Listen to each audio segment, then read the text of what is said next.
A finales de 1987 conocí a Stephen Whitshire, un muchacho autista inglés. Me dejaron atónitos sus dibujos arquitectónicos de gran detalle, que había comenzado a hacer cuando tenía 6 años. Solo tenía que echar un vistazo a un complejo edificio o incluso a un paisaje urbano durante unos segundos para dibujarlo todo exactamente y de memoria. Ahora, a sus 13 años, ya había publicado un libro de dibujos, aun cuando seguía siendo retraído y prácticamente mudo. Me pregunté qué había detrás de la extraordinaria habilidad de Stephen a la hora de registrar al instante una escena visual y reproducirla con todos sus detalles. Me pregunté cómo funcionaba su mente, cómo veía el mundo. Por encima de todo, me pregunté por su capacidad para la emoción y sus relaciones con los demás. Tradicionalmente se consideraba que los autistas son personas muy solitarias, incapaces de relacionarse con los demás, incapaces de percibir los sentimientos y las perspectivas de los otros, incapacitados para el humor, el juego, la espontaneidad, la creatividad, meros autómatas inteligentes, en palabras de Hans Asperger. Pero me bastó con echar un vistazo a Stephen para tener la impresión de que no era una persona totalmente carente de afecto. Durante los años siguientes, los 2 años siguientes, pasé mucho tiempo con Stephen y su profesora y mentora, Margaret Hewson. Tras su publicación, los dibujos de Stephen habían sido muy elogiados y que comenzó a viajar para dibujar edificios de todo el mundo. Juntos fuimos a Ámsterdam, a Moscú, a California y a Arizona. Conocí a algunos expertos en autismo, entre ellos Uta Frith, de Londres. Hablamos de Stephen y de otros savants, pero cuando me iba, me sugirió que fuera a ver a Temple Grandin, una científica de mucho talento con una forma de autismo de alto funcionamiento, que en aquellos días comenzaba a denominarse síndrome de Asperger. Me dijo que Temple era una mujer brillante y muy distinta de los niños autistas que yo había conocido en hospitales y clínicas. Dijo que tenía un doctorado en comportamiento animal y que había escrito una autobiografía.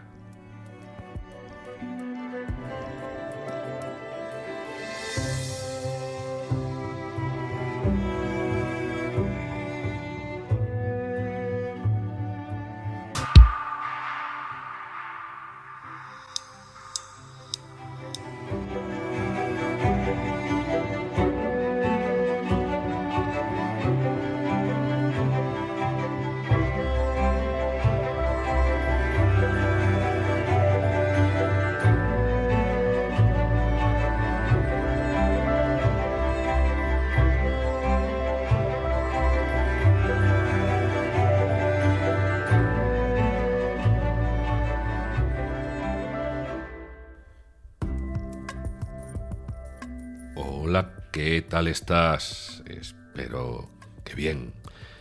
Aunque ya sabes que aquí no tenemos que fingir en caso de que no estemos tan bien. Pero el deseo es de que sí lo estés, de que lo estemos. Bueno, ya llevo casi un mes en Punta Negra. Ya nos hemos comido un mes del año 2024. Y oye, solo nos quedan 11 veces lo ya pasado desde la Nochevieja hasta aquí. Así que el año está ya casi en nuestras manos. Y sin embargo, todo cabe en esos, ¿no? En estos 11 meses que tenemos por delante. De hecho, todo cabe en un día. La vida es eterna en 5 minutos, cantaba Víctor Jara en Te recuerdo, Amanda.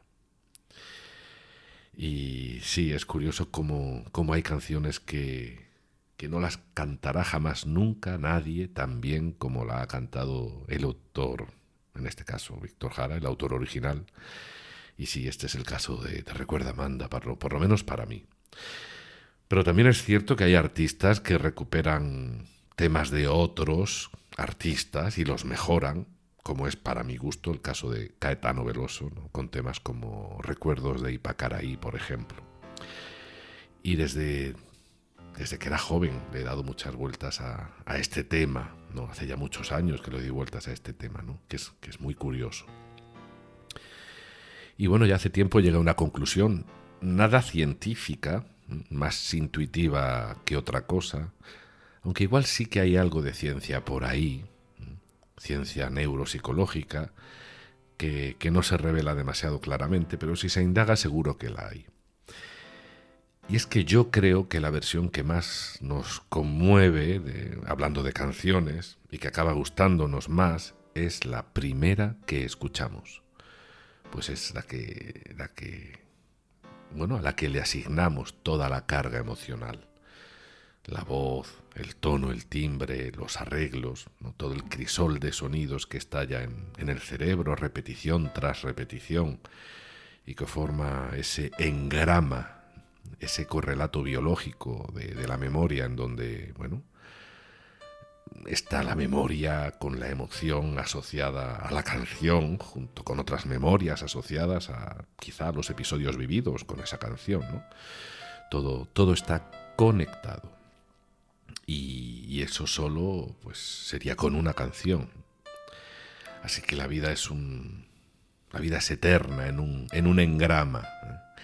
La vida es eterna en 5 minutos. Suena la sirena de vuelta al trabajo y tú, caminando, lo iluminas todo.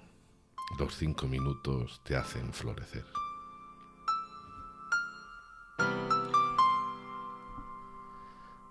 ¿Y a ti qué te hace florecer?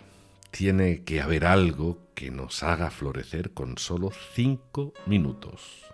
Pongamos esos 5 minutos como el tiempo mínimo o máximo máximo para poder florecer. No pidamos mucho más tiempo, que a veces no lo hay.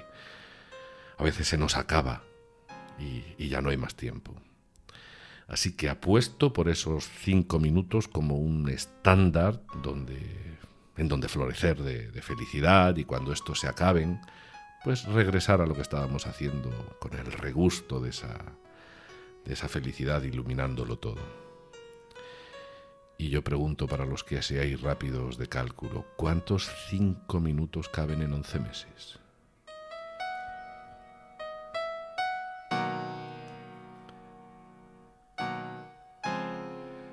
Seguimos con la autobiografía de Sachs en movimiento y hemos topado con Temple Grandin. Te tienes que acordar de ella, supongo. Hablamos justamente en el episodio 51, se lo dedicamos a ella y a ese primer encuentro que tuvo Sachs con ella. Allí pues conocimos muchas cosas de esta mujer autista, y Sachs, en este punto de su autobiografía, pues ahora nos la presenta. Pero como ya nos ha ocurrido en muchas ocasiones, nosotros ya nos hemos adelantado. Hay una nota a pie de página en el punto en el que Sachs nos dice que Temple había escrito una autobiografía. Y esta nota nos dice que ese primer libro suyo, titulado Atravesando las puertas del autismo, que se publicó en 1986, pues que en ese momento el síndrome de Asperger apenas se conocía. El caso es que Temple habla en su libro de su proceso de, y lo entre comillas Sachs, recuperación del autismo. Y es que por aquella época la creencia era de que ninguna persona con autismo podía llevar una vida productiva. Solo 7 años más tarde de escribir su libro, Temple Grandin, fue cuando conoció a Sachs, y ella ya frente a él no se expresaba en términos de curar el autismo, sino que hablaba de puntos débiles y fuertes que se dan pues con esa condición o con ese síndrome.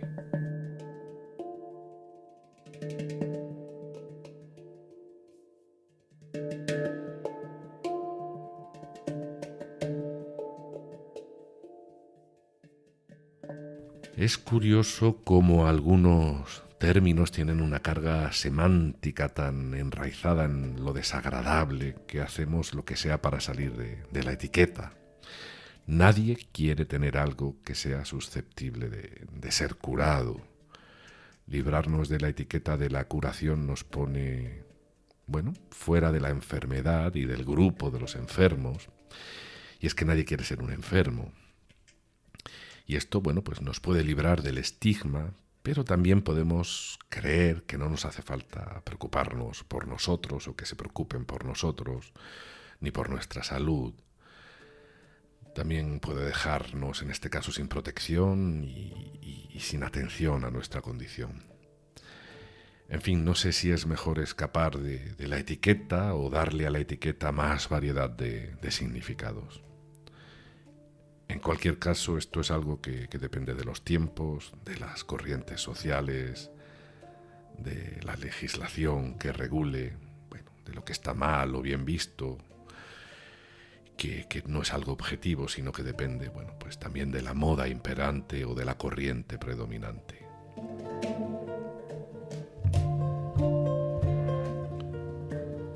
El caso es que no solo era Temple, sino la comunidad científica la que comenzaba a entender mejor el autismo, a empezar a dotarlo de potencialidad y de diversidad funcional.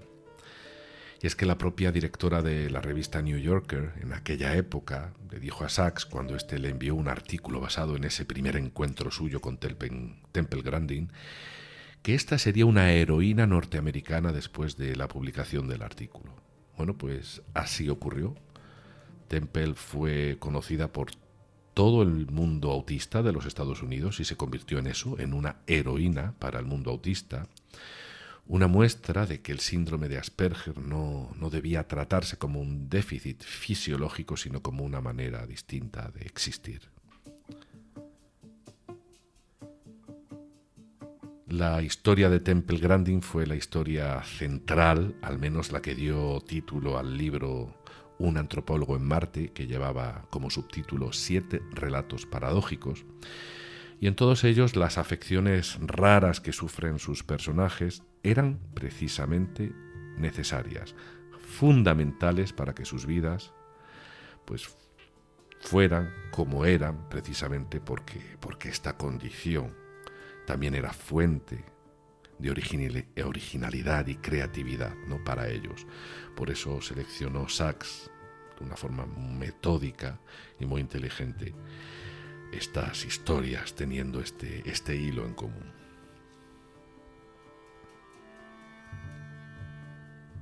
Yo me pregunto qué tiene una persona con una afectación neurológica, bueno, y que aproveche esta cualidad para darle sentido a su vida, ¿no?, o para aprovecharla, pero que no la tenga.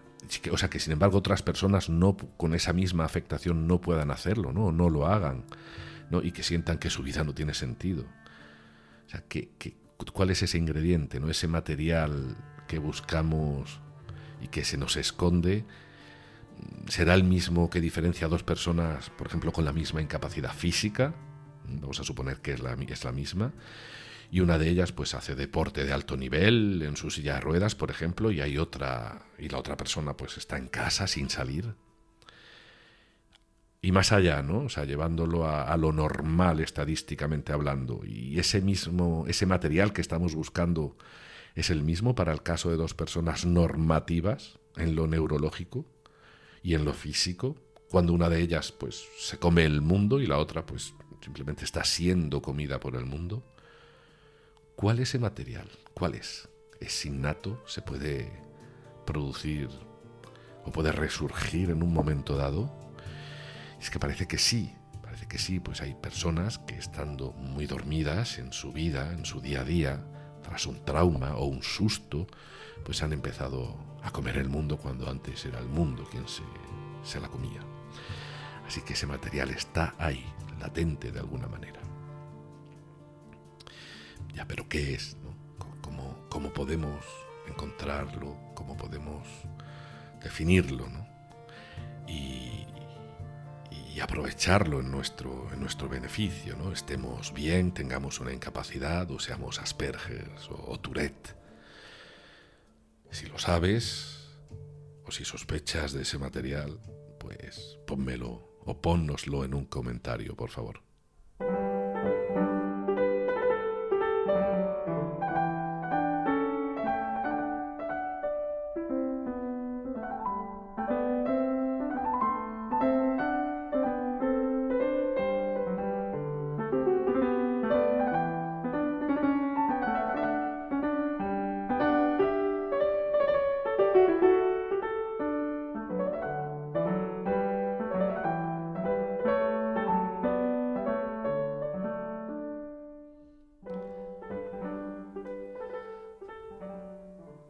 ¿Te acuerdas de Colin Aycraft, el editor inglés que ayudó a Sachs con la publicación de Despertares, de su libro Despertares?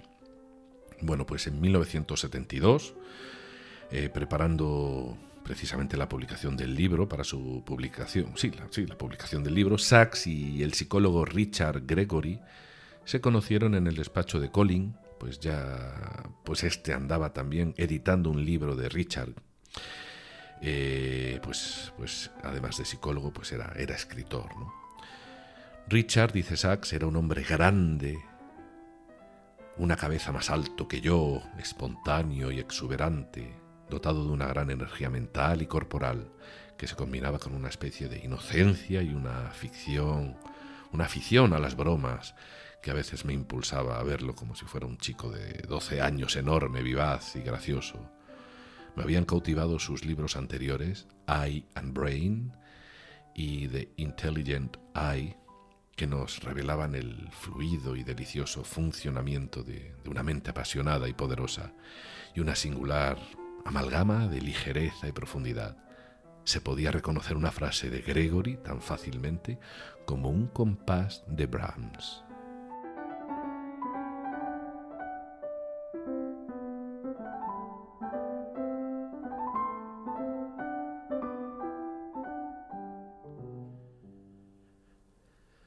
Y bueno, aquí Sachs pues nos regala un párrafo en esa línea suya de su sensibilidad y nos introduce, pues en este caso a un personaje más de su vida, a otro friki, ¿no? El caso de Richard Gregory, a otro friki del mundo, o sea, de la percepción visual. Fijaos de que iban sus libros, ¿no? Ojo y cerebro, Eye and Brain, o The Intelligent Eye, el ojo inteligente, ¿no? Y bueno, pues de la percepción visual, de la visión estereoscópica, de la que tanto hemos hablado aquí, con quien compartirá Sachs no solamente la afición de escribir sobre estos temas y sobre alucinaciones visuales y otro tipo de problemas, sino que también Sachs recurriría pues a este amigo, ¿no? A este colega friki, en ese sentido, pues cuando él mismo comenzó a perder la visión de uno de sus ojos y bueno, le escribiría cartas, lo telefonearía pues para compartir sus miedos y preocupaciones y para contarle sus alucinaciones, ¿no? Y como sabéis, bueno, pues acabó perdiendo la visión fatal de aquel ojo, que sería debido a un melanoma, que sería el que luego pues derivaría en el cáncer que acabó matándolo.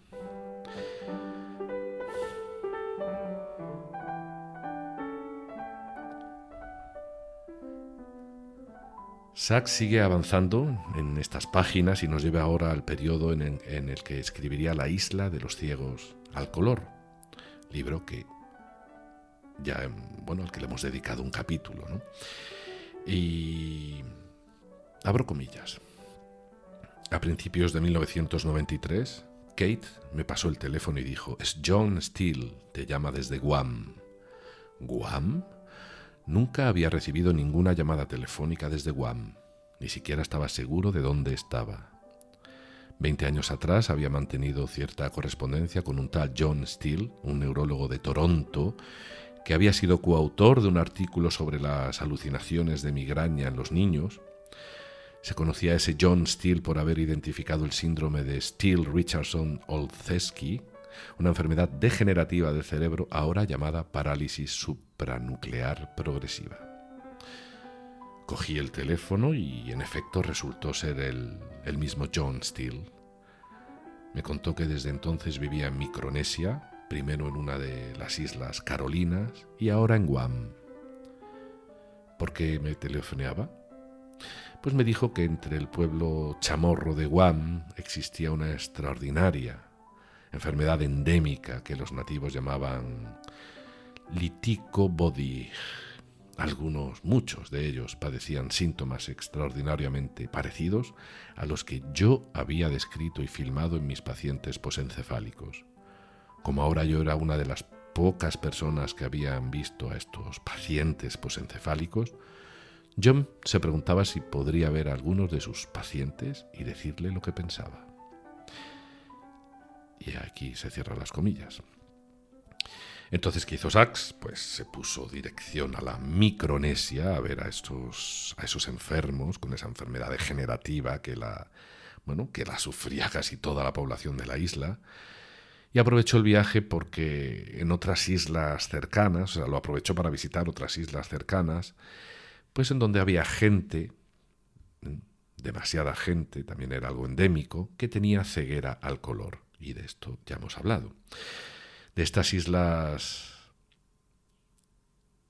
en este capítulo previo hemos hablado, pero no de la de Guam y no de la de esa condición, ¿no? Y bueno, pues tendremos que hacerlo la próxima vez, que le dediquemos un episodio al libro La isla de los ciegos al color. Y bueno, no creo que tardemos mucho en hacerlo. Por cierto, es un libro que Sachs, este libro, lo ha considerado él en varias ocasiones, o yo lo he leído en varias ocasiones, como su libro favorito. Sabemos que no ha sido su gran obra, no es el libro más famoso de él, pero no sería difícil entender que haya sido su favorito, pues en él encontramos aventuras, botánica, naturaleza, enfermedades neurológicas endémicas y reencuentros con colegas, ¿no? Realmente es un cóctel con todos los ingredientes de su vida, ¿no? Quizá falta de la química, a la que llegaremos enseguida. Y es que en 1993, fijaos, un año después, no solo fue el año en que Sachs viajaría a Micronesia, sino que también haría un viaje interior a su infancia a través de la química y de la mano de uno de los hermanos de su madre, el tío Tungsteno.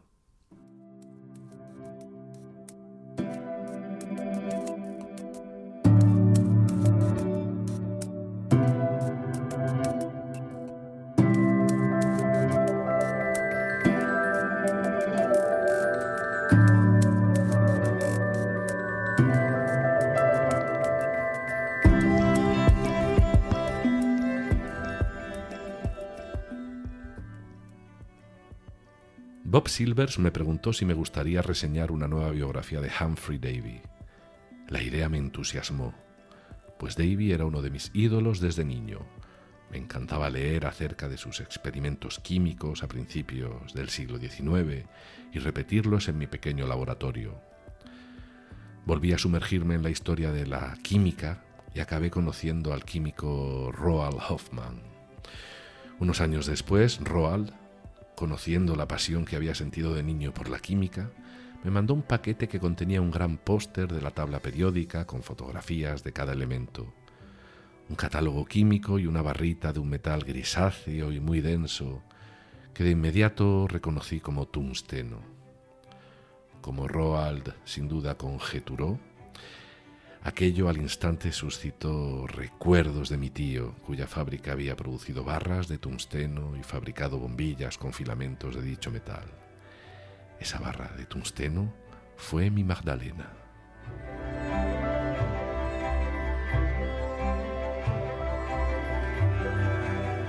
Bueno, y esta fue la semilla del libro El tío Tungsteno. Para Proust fue una Madalena o una Magdalena, para Sachs fue una barrita de tungsteno. Así que cada loco con su tema, cada loco con su sensibilidad. Así que Sachs comenzó a escribir sobre su niñez, de ese internado en donde lo pasó tan mal, en el sur de Inglaterra, donde lo enviaron sus padres mientras Londres sufría los ataques nazis, también de su pasión por los números y, por supuesto, por los elementos químicos, y sobre todo por los inorgánicos. Los temas que trata Tío Tungsteno son muchísimos y no solo son autobiográficos. Al propio Humphrey Davy, ese poeta de la química, le dedica un capítulo, así como a los pioneros de las ciencias naturales de los últimos 2 siglos. Vuelve a decirnos Sachs que echa de menos aquel ambiente que se respiraba en las sociedades científicas del XIX y principios del XX, ¿no? Un ambiente sano por el gusto del conocimiento en mayúsculas y no solamente de la hiperespecialización, aunque tampoco estaban exentas aquellas sociedades de sacarse los ojos entre sus miembros, como pudimos ver en el relato de La polilla de H.G. Wells. Y es que por eso lleva este episodio el título de Libros, porque en el periodo en el que estamos, de su autobiografía, el periodo que nos relata Sachs, es un periodo muy condensado y abarca bastantes libros. Ya hemos hablado de un antropólogo en Marte, hemos hablado de la isla de los ciegos al color, está escribiendo Sachs el tío Tungsteno, así que bueno, que ya sabíamos que ahora el tiempo de Sachs iba a pasar para nosotros de otra manera, y era lógico, porque en su autobiografía es así, ¿no? Su biografía, ¿no? Pues, o sea, a esa edad ya no se cuenta por encuentros amorosos o salidas en la moto, ¿no? Sino que son los libros los que jalonan su biografía junto con los viajes que necesita para escribirlos. Así que el tío Tungsteno, libro denso y complejo, bueno, pues acaba bloqueándosele, y decide salir a darse una vuelta y decide que se va a Oaxaca, a México, a ver helechos. Esto también nos tiene que sonar. No tenía pensado escribir un libro sobre el tema, pero como no puede remediar llevar un diario, pues cuando acaba ese viaje de 10 días por México, pues ya tenía material para que ese diario de Oaxaca pues viera la luz en formato de libro publicable.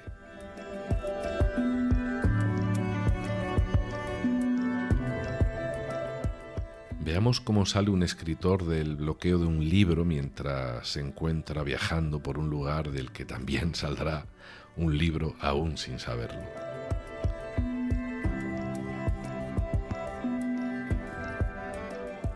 El bloqueo que había experimentado con el tío Tungsteno desapareció de repente en mitad de la ciudad de Oaxaca, mientras subía a un autobús en la plaza de la ciudad para regresar a mi hotel. Sentado delante de mí había un hombre que fumaba un puro y su mujer, y ambos hablaban suizo-alemán. La conjunción del autobús y el idioma me transportó de pronto a 1946, tal como describí en el diario de Oaxaca. La guerra acababa de finalizar y mis padres decidieron visitar el único país intacto de Europa, Suiza. El Schutzheerhof de Lucerna contaba con un coupé eléctrico alto y silencioso que llevaba funcionando perfectamente desde que se construyera 40 años antes. Un recuerdo entre agradable y doloroso que surge de cuando tenía 13 años y estaba en el umbral de la adolescencia. De la frescura e intensidad de todas mis preocupaciones de entonces. Y recuerdo a mis padres, jóvenes, vigorosos, apenas tenían 50 años.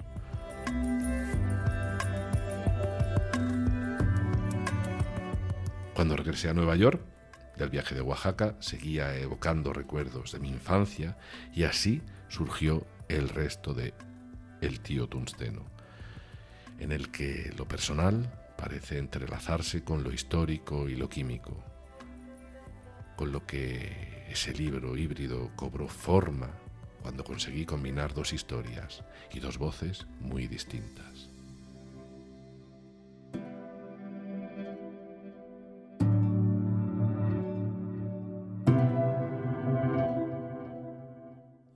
Pues así es como encontró las voces sax, las que necesitaba para que el ritmo del tío Tungsteno fuese lo suficientemente armónico. La sempiterna melodía del cerebro que es necesaria para que éste marche bien. Melodía interna para andar fluido y no atáxico. Melodía para que ese flow te permita crear y escribir. Melodía para deglutir sin ahogarte. Melodía en el cerebro para leer fluido de manera subvocal. También melodía para programar un discurso mentalmente y otra melodía para articularlo con el aparato fonatorio.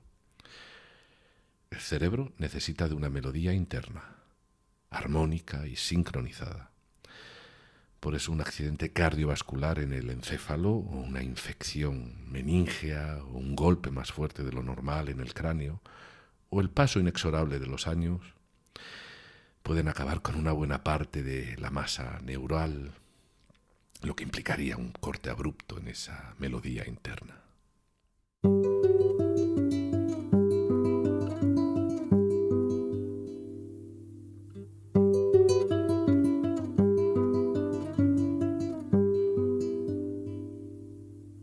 Te recuerdo, Amanda. ¿Sabes? Hay personas que hacen maravillas, personas que corren muchísimo, que pintan maravillosamente bien, que conducen por caminos imposibles con una moto, o con una bicicleta o con un coche, o realizan pues platos de cocina con sabores celestiales. Me quedo maravillado con las maravillas que el ser humano es capaz de realizar, como supongo que nos pasa a todos. Pero una de las que más me asombra, y seguramente porque yo lo he intentado y no me sale, es algo que parece muy fácil, y es salir de viaje con la intención de anotar en un cuaderno algo que merezca la pena del viaje y acabar el viaje con un libro prácticamente escrito. Esto me maravilla. Cuando yo he salido de viaje, ya no lo hago, o sea, no salir de viaje, porque salgo poco, pero incluso estoy en un viaje eterno, ¿no? Estando aquí en Congo, pues, y no lo hago, pero cuando he salido de viaje, cuando era más joven, con un diario, con la intención de anotarlo todo, pues no he pasado del segundo día, ¿no? Y además de escribir de una manera telegráfica y cosas muy superficiales. Siempre con la sensación de que si me ponía a escribir le quitaba tiempo a estar donde estaba, aunque fuese para estar tumbado sin hacer nada, ¿no? Pero bueno, luego están las personas como Sachs, que convierten la escritura en el leitmotiv del viaje, se funden en ella como el que se funde con la respiración. La escritura como meditación, ¿verdad? Así titulé los episodios 2, 3 y 4 de este podcast. Y así fue con Sachs, así fluyó la escritura con él. El flow, y lo digo en inglés porque es un término muy extendido, el flow de la escritura en armonía con el yo y con la experiencia de la vida. Y bueno, los que no sentimos ese flow, pues por mucho que queramos, concretamente en esto de la escritura, en los viajes, ¿no? Pues no lo conseguiremos nunca. Imponerse escribir como imponerse el hacer deporte y otras muchas cosas, no salen bien ni se disfrutan si no nos resuenan armónicamente en la cabeza, ¿no? En lo más profundo de nosotros. Nos podemos obligar, evidentemente, nos podemos obligar y lo podremos hacer, sí, pero será una molestia trabajosa, ¿no? Si te fluye no lo es un esfuerzo, porque lo es, pero se realiza desde un lugar mental en donde reside la armonía. Quizás sea ese ingrediente, el mismo ingrediente secreto que mencionaba antes, ese que diferenciaba a dos personas en las mismas condiciones, en donde una brilla y la otra pues no tanto. No sé, sigo buscando ese ingrediente. Así que los que tenemos que conformarnos con ser más normalitos, bueno, pues tampoco lo tenemos tan mal. Hay mucho de lo que disfrutar. Son 5 minutos, la vida es eterna en 5 minutos. Suena la sirena, de vuelta al trabajo, y tú caminando, lo iluminas todo, los 5 minutos te hacen florecer. Pues bueno, vamos a ir cerrando el episodio. No voy a tardar mucho. El episodio siguiente a este volverá a ser un episodio sobre la autobiografía de Sachs. Y después de ese episodio, seguramente, si no me enredo con otras cosas, haremos un paseo. El tercer paseo con Oliver Sacks. Así que será un episodio que se disfrutará más en el canal de YouTube, porque será visual, y será un paseo pues por Congo, por la República de Congo. Así que si queréis ver por dónde ando, cómo me muevo, por qué lugares, pues os invito a verlo en el formato YouTube. Pues nada, nos vemos de momento en el próximo episodio. Feliz paseo. Chao, chao. Te recuerdo, Amanda, la calle mojada, corriendo a la fábrica donde trabajaba Manuel.